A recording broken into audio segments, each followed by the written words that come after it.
revisar que el antibiótico profiláctico, cuando se haya requerido también a tiempo, y se haya puesto a tiempo. No es raro que el paciente baje sin la aplicación del antibiótico y que se lo quieran empezar a poner después de la cirugía, lo cual ya para entonces hace más daño que beneficio, ¿verdad? Porque hay que partir del principio que ustedes manejan mejor que yo, que no hay ninguna droga 100% segura, ¿verdad? Los antibióticos no son 100% seguros, hay una posibilidad en varios cientos de miles de reacciones alérgicas graves y una posibilidad mucho más mundana, mucho más cercana de ahora las diarreas por Clostridium difficile. Y hay principios entonces generales de las aplicaciones.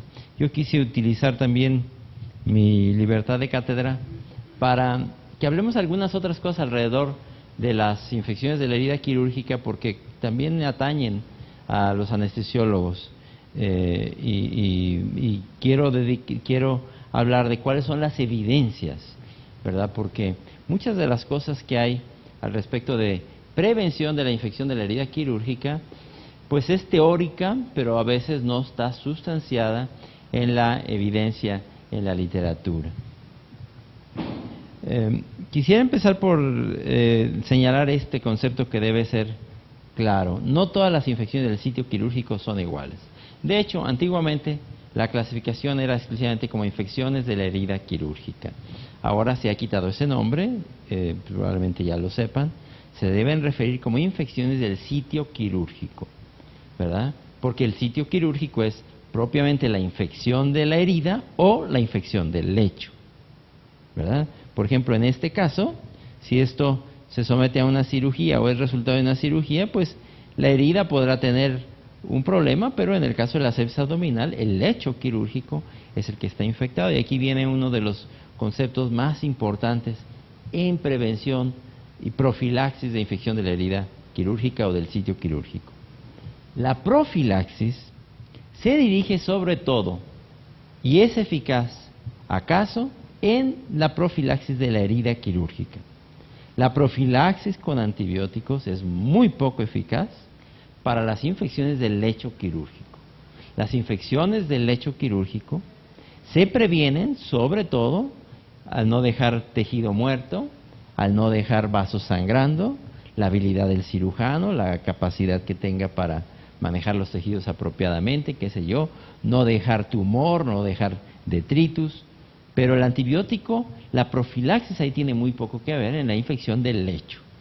La infección entonces, cuando es superficial, se puede prevenir y ahí el antibiótico tiene un papel sustancial, sobre todo cuando hay, ese es un segundo concepto que es importante, cuando hay prótesis o implantes, es donde el antibiótico logra su mayor utilidad.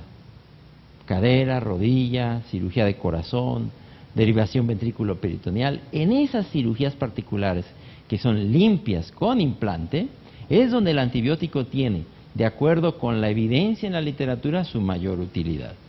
¿Ok?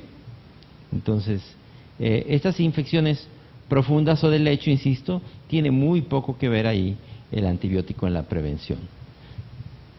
Y tiene también alguna relación con la etiología.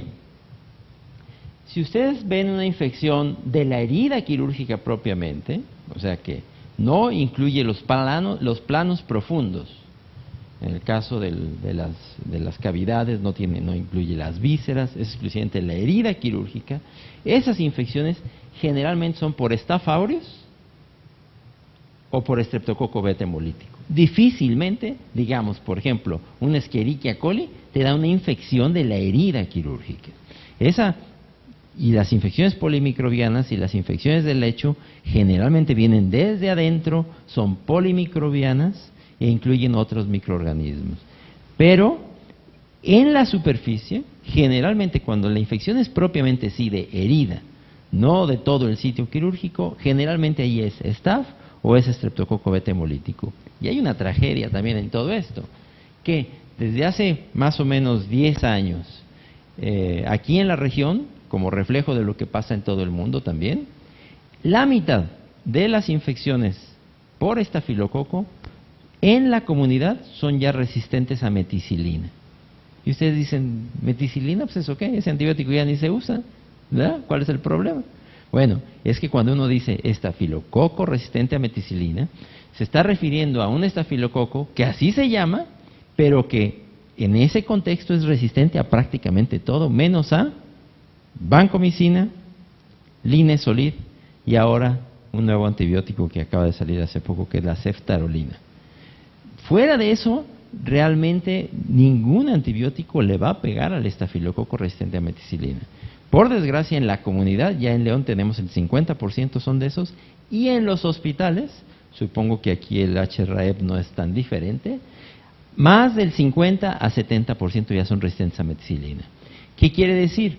Que la profilaxis tradicional que se hace con cefalotina, con céfalos de primera generación, pues ya es cuestionada, no cuestionable, cuestionada, ¿verdad? Por lo menos hay quien dice, caray, pues tenemos que empezar a ver si tendremos que cambiar los antibióticos, toda vez que la profilaxis que hacemos frecuentemente para la herida, usamos generalmente una cefalosporina de primera generación, ¿verdad? No sé aquí cuál usan con más frecuencia, cefalotina, que es la, ¿tienen cefasolina aquí? ¿No? ¿Sí tienen cefasolina? ¿Pero sí la tienen disponible? Si tienen cefasolina, es la mejor. Es mejor que cefalotina, para eso tiene una vida media más larga, tiene un espectro muy semejante, pero la vida media es más larga. Entonces, bueno, vamos a considerar, digamos, como equivalente cefalotina y cefasolina. Lo hablaremos un poquito más tarde. Estas infecciones de la herida propiamente, uno se asoma en el GRAM y ve los leucocitos y los cocos gram positivos, son infecciones monomicrobianas, ¿verdad? De hecho, a mí cuando me hablan a ver un paciente y veo que tiene una herida, digamos, en el vientre, ¿verdad? Yo lo primero que hago es ver el GRAM, porque me dicen, está infectada la herida, ¿verdad? Y me asomo y veo esto, veo cocos gram positivos, nada más, digo, sí, está infectada la herida, hay que abrirla, hay que ponerle vancomicina, qué sé yo. Pero si yo lo que veo son leucocitos y una flora polimicrobiana, bacilos gram negativos, cocos gram positivos, chiquitos, medianos, grandotes, digo, eso no es una infección de la herida quirúrgica, esa es una infección del lecho quirúrgico, eso viene de adentro. No necesito ni conocer al paciente, simple y sencillamente eso no es una infección de la herida quirúrgica, esa es una infección del lecho que tiene generalmente bacilos gram negativos, cocos gram positivos, incluyendo enterococos. Recuerden que lo que decíamos ahorita, las infecciones propiamente de la herida prácticamente siempre son por staph o por estreptococo beta hemolítico. Esas no son polimicrobianas, a no ser que tenga, digamos, tejido necrótico, el tejido celular subcutáneo esté necrosado por algún motivo, bueno, ahí podría haber una infección polimicrobiana. Pero el tejido necrótico, la muerte celular, generalmente se acompaña de infecciones polimicrobianas, que digamos que el ejemplo de esto mejor es el pie diabético, ¿no? Y la sepsis abdominal y las infecciones propiamente del lecho quirúrgico. Bueno, en los hospitales tiende a vigilarse las infecciones de la herida quirúrgica como un subalterno de la calidad, ¿verdad? Y creo que es bueno eso, digo, un buen hospital no debe tener muchas infecciones, pero siempre, sobre todo los hospitales que atienden o atendemos poblaciones de muy alta complejidad, como es este caso, por ejemplo el del HRAEB, tenemos siempre la excusa, lo que pasa es que aquí los pacientes son diferentes, ¿verdad? Aquí atendemos muchos pacientes muy amolados, inmunosuprimidos, entonces la tasa de nosotros no se puede comparar con la tasa de los demás. Bueno, eso es relativo, ¿verdad? Porque claro, no podemos comparar, por ejemplo, un hospital que hace mucha cirugía de colon con un hospital que hace casi puras cesáreas, ¿verdad? Obviamente, por bueno que sea el hospital que hace mucha cirugía de colon, va a tener una tasa de infección más alta que el que hace nada más cesáreas o cirugía limpia, ¿verdad? Pero sí hay cirugías que son equiparables, que son comparables, y que conviene llevar una estadística, porque ahí sí se puede uno comparar al 100%. Por ejemplo, cirugía de cadera y rodilla con prótesis. Esa debe tener una tasa bien reconocida internacionalmente. No sé si aquí la llevan, Pero esa es una tasa que conviene conocer muy bien, porque hay un conocimiento internacional de cuál es la tasa de infecciones. Por ejemplo, internacionalmente, la tasa de infección de herida o de sitio quirúrgico, rodilla y cadera no debe superar el 2%. Ustedes saben que una infección en una cadera, en una rodilla con prótesis, pues es una tragedia griega, ¿verdad? Porque además generalmente hay que quitar la prótesis, que además está encementada, hay que entrar con martillo y cincel a tumbar el poco hueso que quedaba, y es una tragedia. Entonces, una tasa internacional que es 2%, con pérdida de prótesis de la mitad, que es el 1%, a lo mejor tú tienes 4%, no te parece mucho, porque al final 24 de cada 25 de tus pacientes se van sin infección. Sin embargo, cuando te comparas contra las tasas internacionales de las grandes ligas, pues resulta que tu tasa de infección es el doble, y a ti no te parece mucha. Entonces, esas cirugías que son, digamos, muy estandarizables, en las que no hay otra excusa, no puedes decir, no, es que aquí son viejitos, pues sí, en otros lugares también son viejitos. No, es que aquí están muy amolados, en otro lugar también están amolados, pues por algo se cayeron y se rompieron la cadera, ¿verdad? Entonces, ¿por qué tienes una tasa de 4%, cuando internacionalmente es 2%? Y ahí es donde pueden estar las fallas, ya sea de esterilización, lo que vemos muy frecuentemente en los hospitales mexicanos, ¿no? Que hacen cirugía de cadera y rodillas con taladros Black & Decker, por ejemplo, ¿verdad? Que conectan a la extensión del quirófano, ¿verdad? Y que esterilizan, entre comillas, en gas. Eso no se puede. Y meten material reutilizable cuando van a poner una prótesis. Eso es un asesinato, ¿verdad? Y queremos resolver eso con un antibiótico profiláctico, pues no se puede. Entonces, hay cosas que tenemos que atender, además del antibiótico profiláctico. Hay que poner las cosas en su contexto, ¿verdad? Esas cirugías, insisto, en general se pueden estandarizar muy bien, se pueden comparar, ¿verdad? Y hay que conocer por lo menos alguna de esas tasas.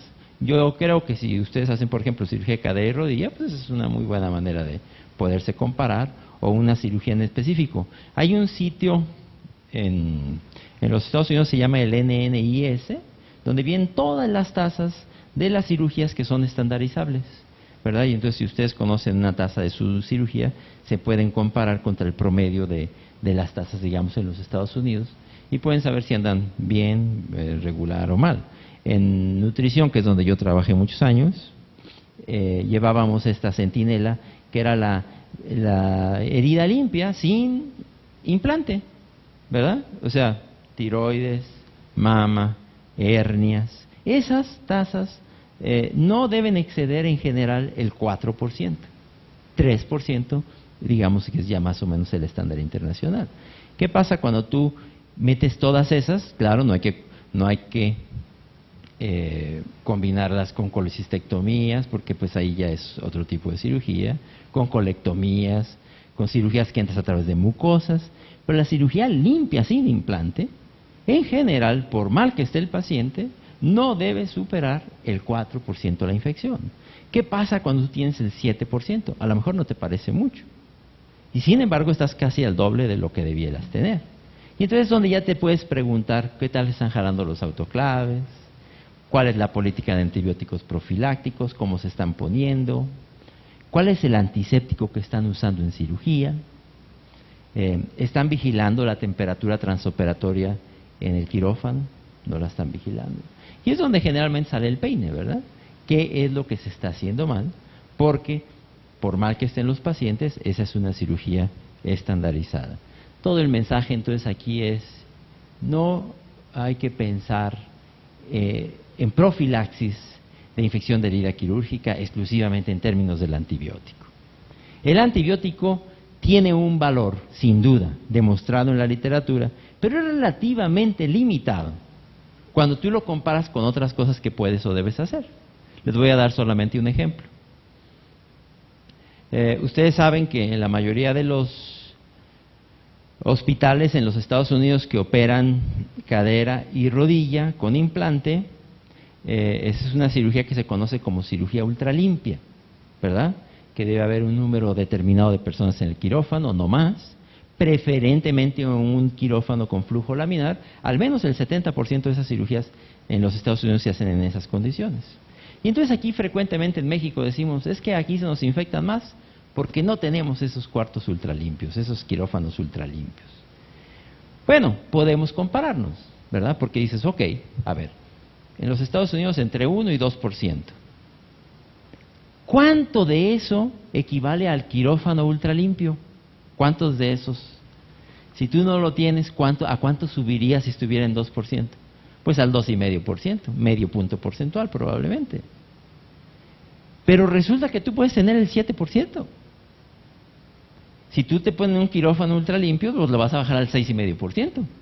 Porque el otro 4% está dado por cosas más importantes que no estás atendiendo. Entonces, no es que no sean de utilidad los cuartos ultralimpios, por ejemplo. Simple y sencillamente, probablemente estás fuera de contexto.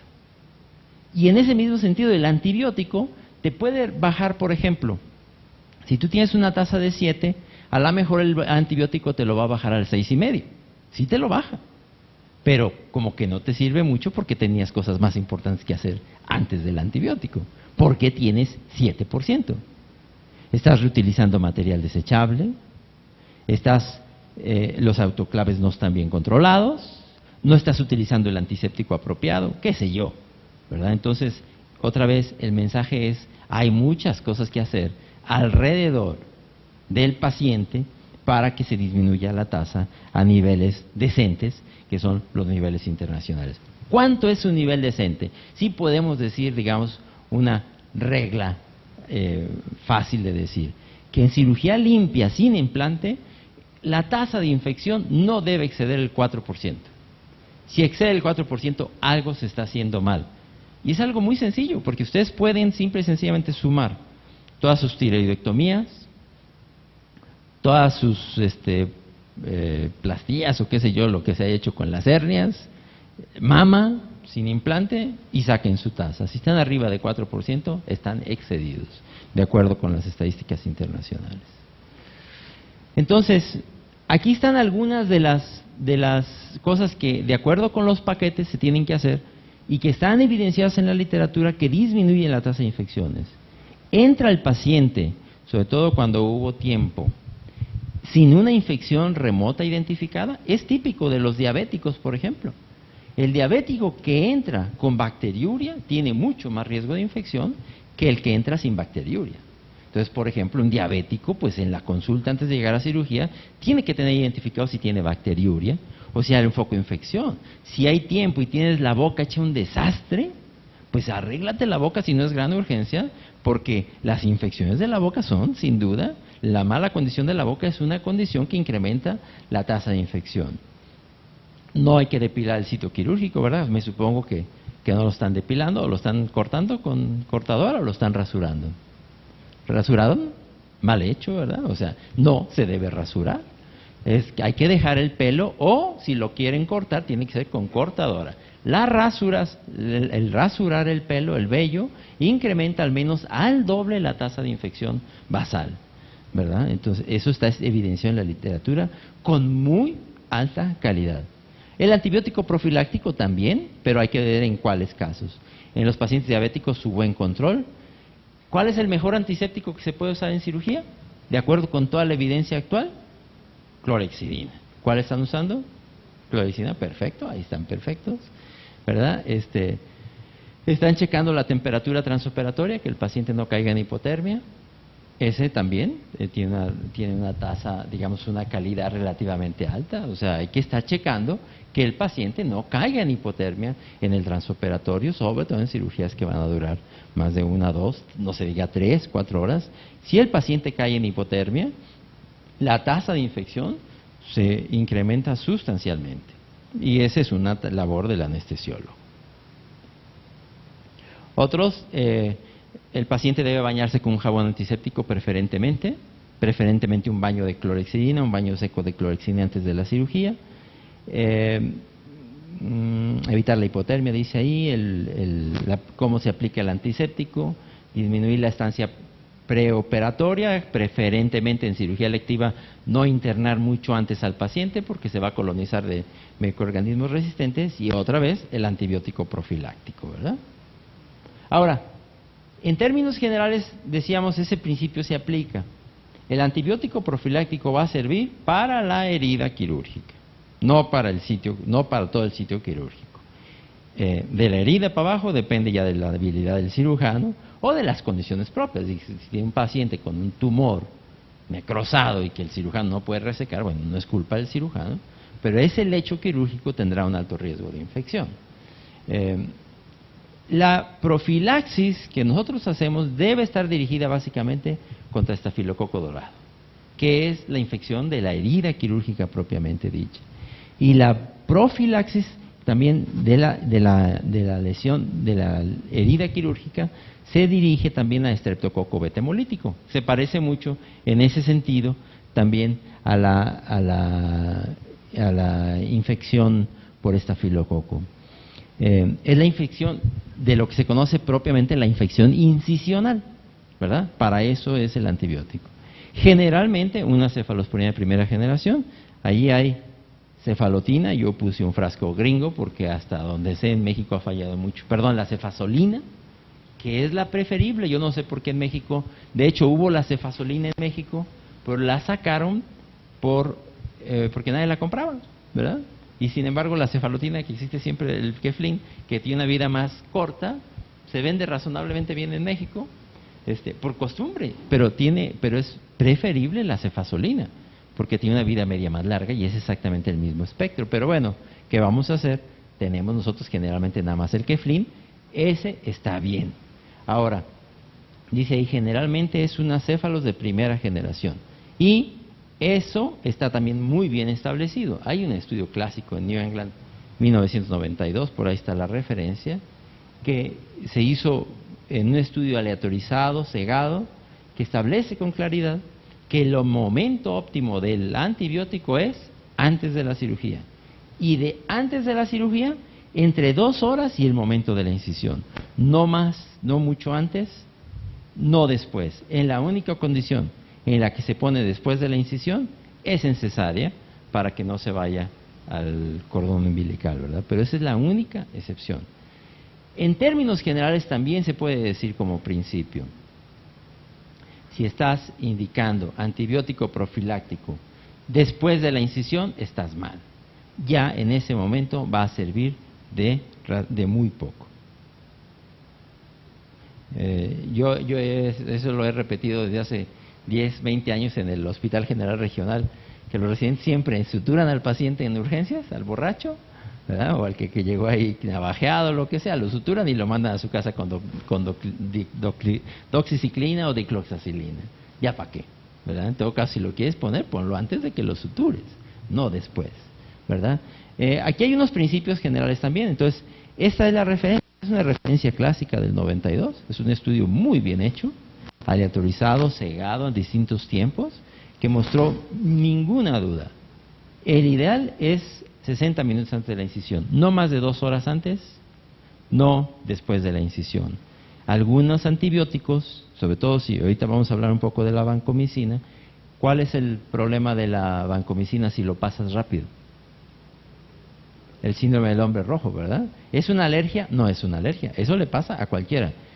Yo he visto muertos por vancomicina pasada en 5 minutos, ¿verdad? 2 ocasiones me ha tocado. Hay que tener mucho cuidado con la vancomicina. Todo medicamento tiene que pasarse lento, pero particularmente la vancomicina, ¿verdad? Si la vancomicina la pasan antes de 15 minutos, el paciente puede tener una reacción grave y puede morir por eso. La vancomicina nunca se tiene que poner en menos de 1 hora. Entonces, si la profilaxis eficaz es 1 o 2 horas, pues no pueden empezar a infundir la vancomicina en el quirófano. La vancomicina, cuando se vaya a usar, tiene que venir infundiéndose desde el piso, ¿verdad? Porque no se puede infundir en menos de 1 o 2 horas.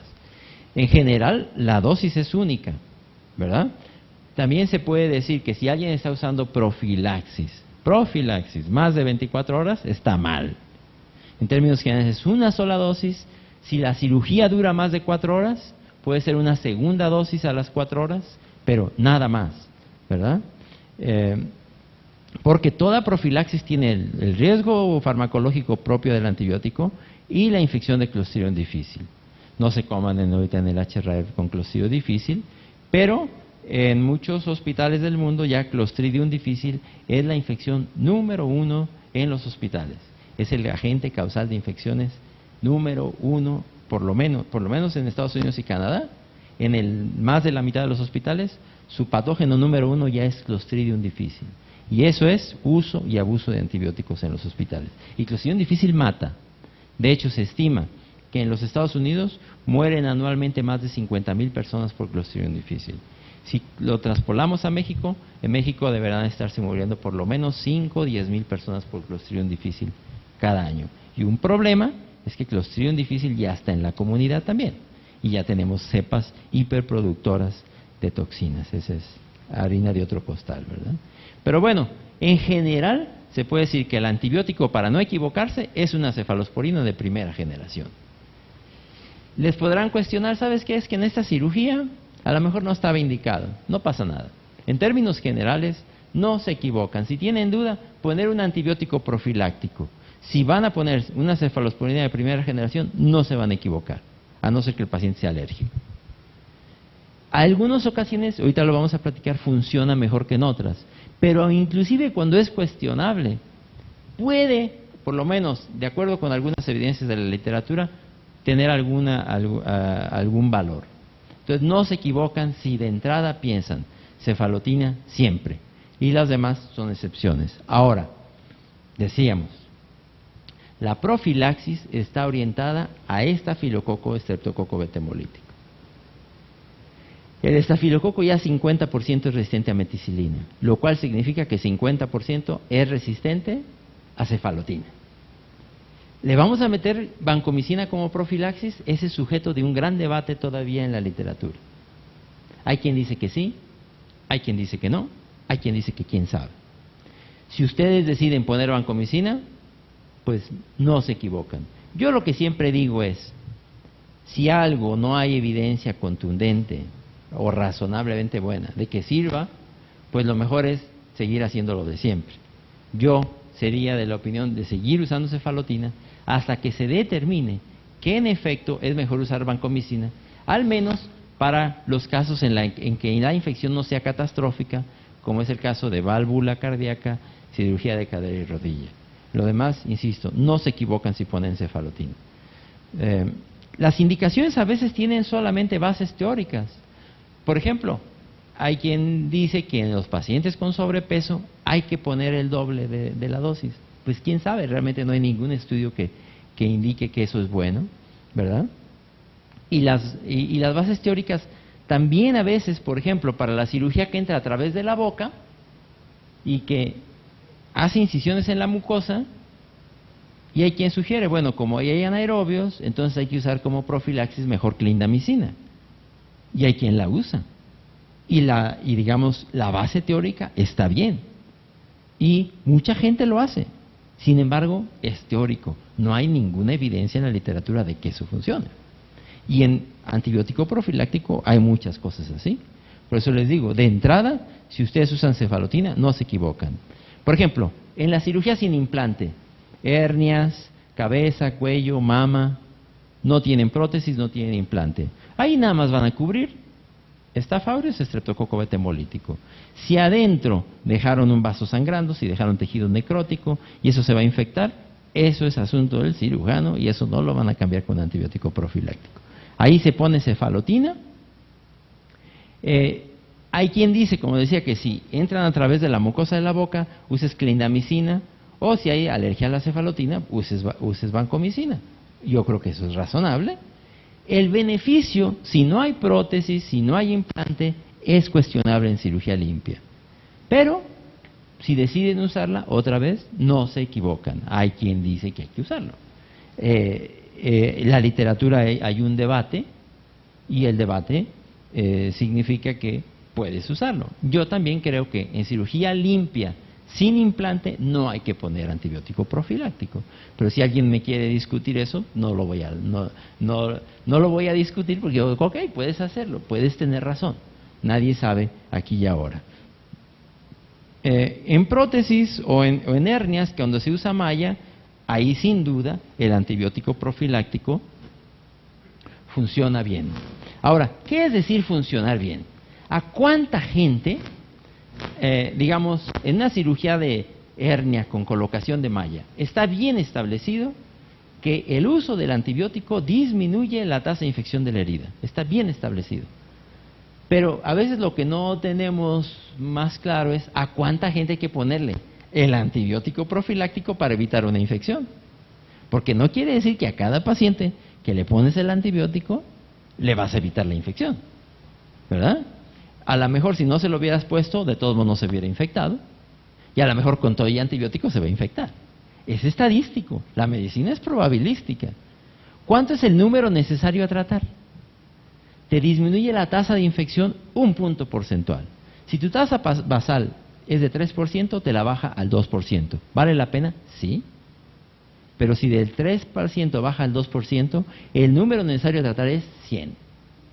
¿Verdad? Tú necesitas darle el antibiótico profiláctico a 100 pacientes para que uno no se te infecte.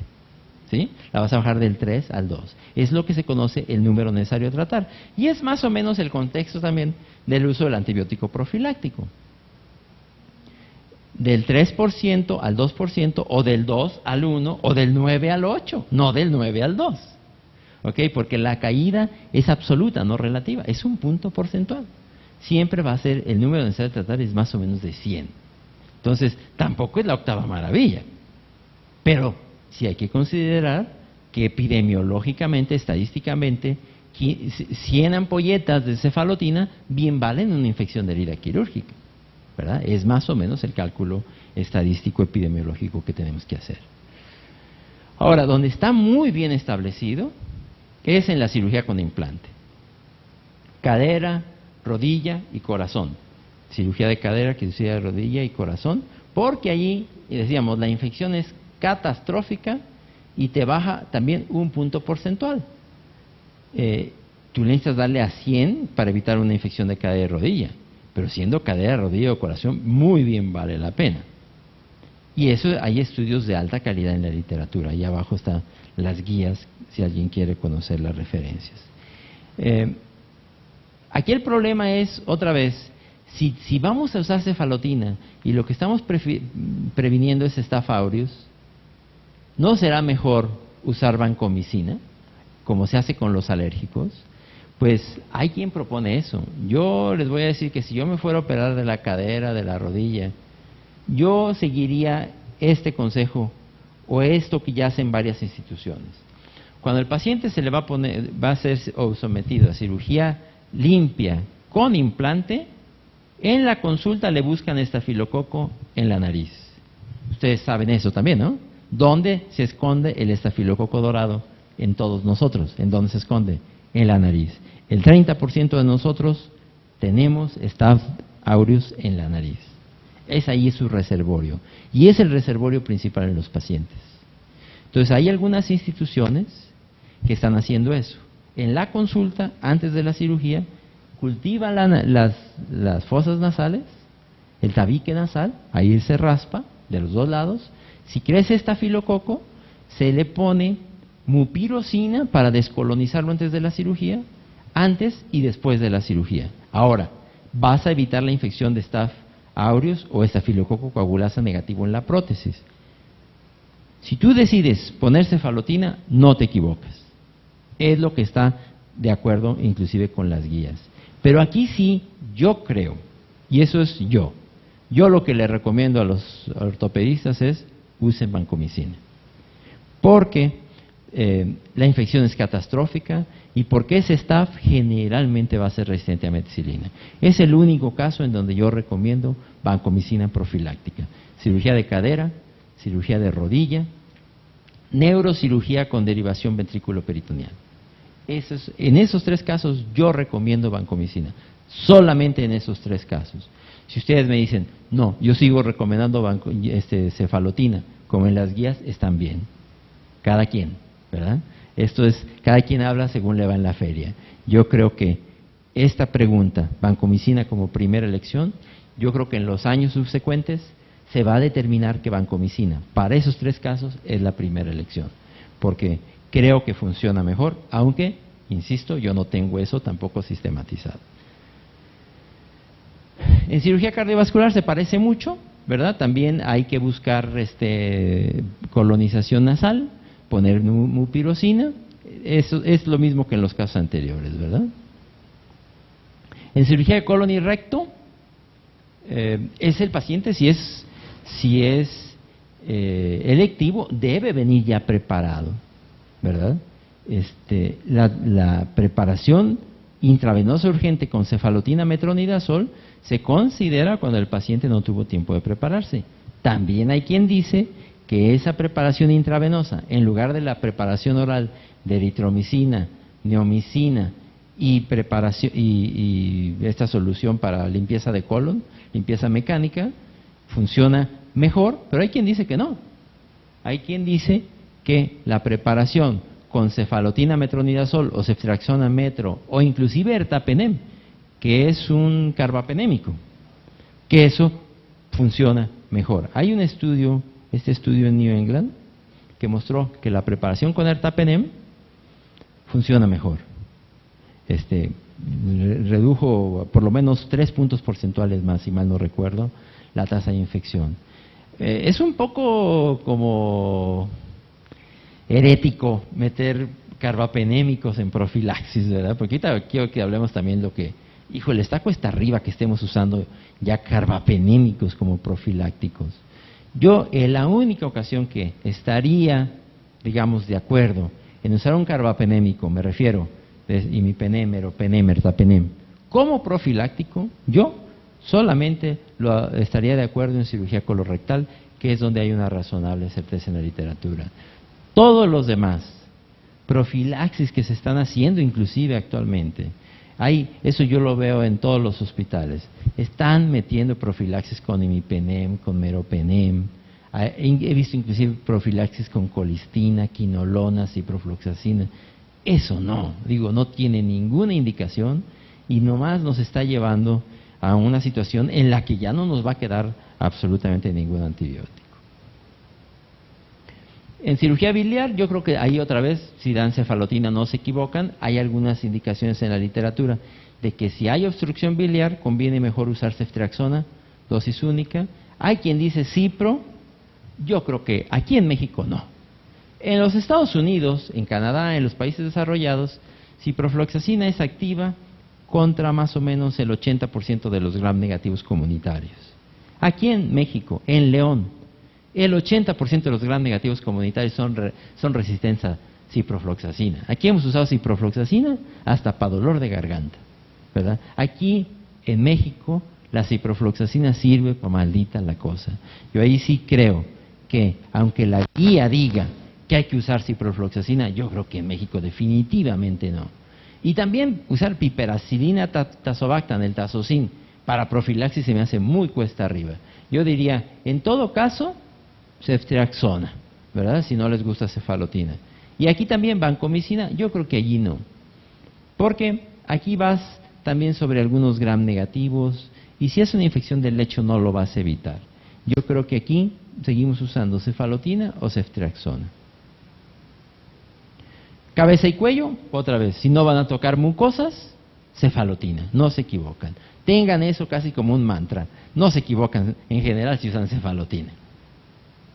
En urología, a veces para cistoscopía se pide poner un antibiótico. No, mal hecho. En cistoscopía lo que tiene que traer el paciente es un urocultivo en la consulta externa.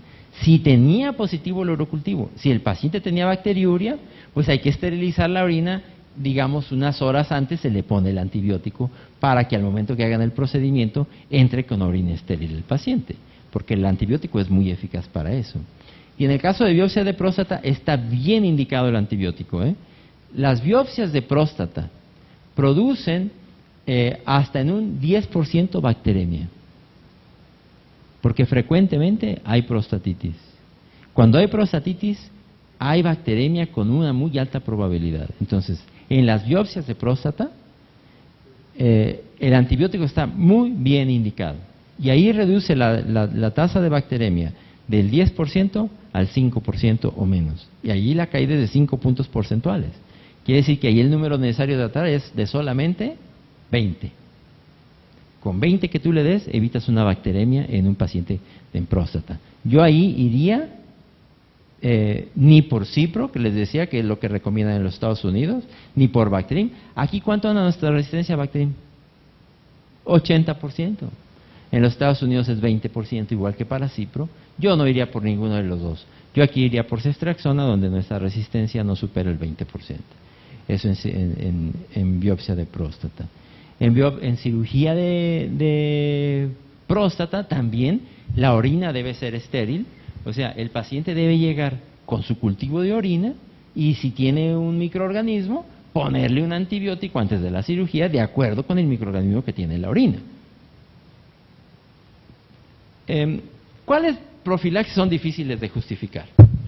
Ninguna penicilina. ¿Para qué nos puede servir ya una penicilina? Penicilina, ampicilina, amoxicilina. Probablemente si quieren usar amoxiácido clavulánico en lugar de cefalotina, pero la verdad no hay por qué, no vale la pena. No les agrega nada a la cefalotina. Las penicilinas no tienen acción contra estafilococo. Carbapenémicos no se vale. Les decía, probablemente con la excepción del ertapenem, nombre comercial, ¿cómo se llama el ertapenem comercialmente? Invans, ¿sí lo han oído? Se usa mucho en sepsis abdominales. Con excepción del Invans, en cirugía de colon, yo creo que es una verdadera aberración andar usando carbapenémicos como profilaxis en cirugía. Imipenem, meropenem, eso no. No les agrega nada, incrementan el riesgo de diarrea por oclusión difícil y van a causar verdaderos monstruos en los hospitales. Acinetobacter baumani, me supongo que aquí ya lo tienen también, multidrogo resistente, Pseudomonas aeruginosas resistentes al meropenem y Klebsiella pneumoniae resistente al meropenem. Eso en los hospitales de todo México es ahorita un broncón por cosas como estas. Quinolonas. Yo creo que en los hospitales ya no debemos prácticamente usar ciprofloxacina. No sirve ya para nada. Probablemente en algunas neumonías comunitarias que se hospitalizan, la levofloxacina, la amoxicilfloxacina puede estar bien. Para neumococo. Pero para bacilos gram negativos, no usen ciprofloxacina, no usen quinolonas, no funcionan ya. La hemos usado, insisto, hasta para dolores de garganta. Colistina, es una verdadera aberración también. Tanto usarlo en profilaxis como usarlo empíricamente, ¿verdad? Yo he visto eso también en terapias intensivas. No se le quita la fiebre y ya tenía imipenem, meropenem, pues ¿qué más le falta? Pues colistina, ¿no? Ya no queda de otra. Y cualquier profilaxis que dure más de 24 horas, mal hecho. De hecho, la profilaxis debe ser dosis única. Si la cirugía dura más de 4 horas, una segunda dosis y nada más. Cirugías que dejen más tiempo, mal hecho.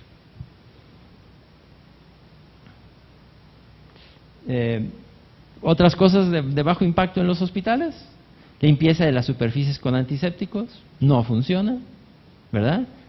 O con desinfectantes, probablemente ahora que hay Clostridium difícil, con algunos desinfectantes como peróxido de hidrógeno pueda servir. Las botas del calzado, ustedes saben, eso no funciona, no tiene ningún... Pero si yo me meto a un quirófano sin botas de quirófano, ahí me van a quemar en leña verde, ¿eh? Y en el mismo quirófano donde están rasurando a los pacientes, ahí me van a quemar en leña verde. Las áreas grises, que ese brinquito de la camilla de aquí para acá, que nada más sirve para arruinar la espalda de todo el mundo, ¿verdad? Esas camillas, esta camilla está contaminada y esta no está contaminada, ¿cómo ves? No, pues entonces hay que brincarlo de aquí para acá. Digo, eso si fuera chiste estaría muy bueno, ¿verdad? Y sin embargo tenemos 100 años haciéndolo, ¿eh? Yo no me peleo por eso, pero eso no tiene absolutamente nada que ver con la infección de los pacientes. Generadores de ozono, cosas como esas, y antisépticos completamente superados. Si dicen que están usando un antiséptico que no sea alcohol, yodopovidona o clorhexidina, yo les puedo decir que están mal. Si están usando aguas superoxidadas, si están usando microcin, microdacin, estericide, mertiolate, están mal. Son antisépticos superados, ¿verdad?, que sí pueden impactar en sus políticas de control de infecciones. Y finalmente eso, ¿no? La piel no puede ser esterilizada. Ningún procedimiento quirúrgico es estéril. Por eso cuando yo veo en las notas quirúrgicas que dice, bajo técnica estéril, pues no sabes muy bien lo que estás diciendo. No hay una técnica estéril. Hay procedimientos asépticos, ¿verdad? Yo siempre digo a mis estudiantes, ponle, bajo los principios de la asepsia y usando antisepsia con tal antiséptico, porque vale la pena saber qué antiséptico usaste, se efectuó determinado procedimiento quirúrgico, ¿verdad? Pero otra vez, no hay ningún procedimiento que sea estéril. Ese es mi correo electrónico. Tiene más años que algunos de los que veo aquí sentados.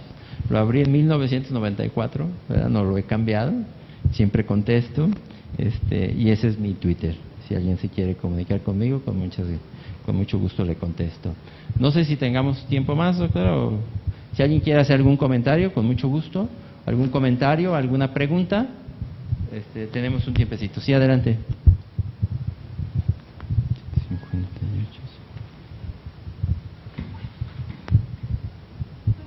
Doctor, una pregunta.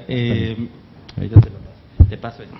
Sí, dime. El uso de fosfomicina como tratamiento profiláctico para infecciones de tracto urinario, ¿qué tan indicado está? Sí, yo creo que no, ¿verdad? La fosfomicina es un antiséptico urinario muy bueno, porque ha mantenido sensibilidad en la medida que lo dejan de usar para lo demás. Para infecciones urinarias en cirugía, lo que debes hacer es tomarle el urocultivo al paciente y que el paciente inicie el antibiótico preferente ese mismo día, ¿verdad? Si está con infección urinaria, no sé que sea urgencia, pues primero cúrale la infección urinaria, ¿verdad? Pero si la orina está estéril, no le pongas nada. ¿Para qué le vas a poner? ¿Verdad? Sí. Yo tengo otra duda, doctor. En la cirugía de corazón hemos optado siempre usamos la cefalotina como antibiótico profiláctico, sí, pero se ha optado yo creo que es una decisión un poco empírica, pero en los pacientes diabéticos que van a ser sometidos a cirugía de corazón, se ha optado por usar la ceftriaxona. No sé qué tanta utilidad tenga, pero... No, eso es una aberración. Si van a usar algo, usen vancomicina. O sea, están yéndose de Guatemala a Guatepeor. Ceftriaxona no tiene acción contra estafilococo. Si a mí me dicen, vamos a usar un antibiótico que tenga mejor acción contra MRSA, contra estafilococo resistente a vancomicina, o a ameticilina, perdón, yo diría, ok, está bien. Si me dices, es que ya no usamos cefalotina, ya usamos vancomicina, pues está bien. Sobre todo si además es una política institucional que en los días anteriores se le haga un cultivo a ver si tiene staph, ¿verdad? Si el staph es sensible, se supone que lo puedes dejar con cefalotina. Si es resistente a meticilina, le das banco, pero no ceftriaxona. Ceftriaxona no le pega al staph aureus, ni siquiera al staph sensible a meticilina. Esa es una aberración. Sí. Gracias. Sí, adelante.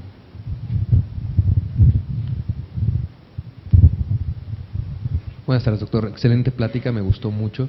Gracias. Y yo entro a cirugía de muy largas, neurocirugía. Doble dosis de antibiótico. A las 4 horas, dura más de 8 horas. Su cefalotina a las 4 horas. Y si dura 8 horas, a las 8 horas igual, otra. Cada 4 horas, cada 4 horas. Sí. Sí, nada, o sea, cada 4 horas un gramo de cefalotina. Okay. Que eso es más o menos varias veces en la vida media de la cefalotina. En este caso, usted dijo cirugía ortopédica. Sí. Obviamente me imagino que también la cirugía de columna meten tornillos, claro, cajas, absolutamente. Esos son tornillos, material de osteosíntesis. Todo eso también, claro. Okay. Sí, claro.